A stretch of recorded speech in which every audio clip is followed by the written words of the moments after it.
Praise the lord. అనుదిన వాక్యం కీర్తనలు 127వ అధ్యాయం. యెహోవా ఇల్లు కట్టించని ఎడల దాని కట్టువారి ప్రయాసము వ్యర్థమే. యెహోవా పట్టణమును కాపాడని ఎడల దాని కావలి కాయువారు మేలుకొనియుండుట వ్యర్థమే. మీరు వేకువనే లేచి చాలా రాత్రి అయిన తరువాత పండుకొనుచు కష్టార్జితమైన ఆహారం తినుచుండుట వ్యర్థమే.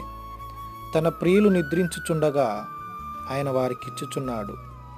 కుమారులు యెహోవా అనుగ్రహించు స్వాస్థ్యము, గర్భఫలము ఆయన ఇచ్చు బహుమానమే. యవన కాలమందు పుట్టిన కుమారులు బలవంతుని చేతిలోని బాణముల వంటి వారు.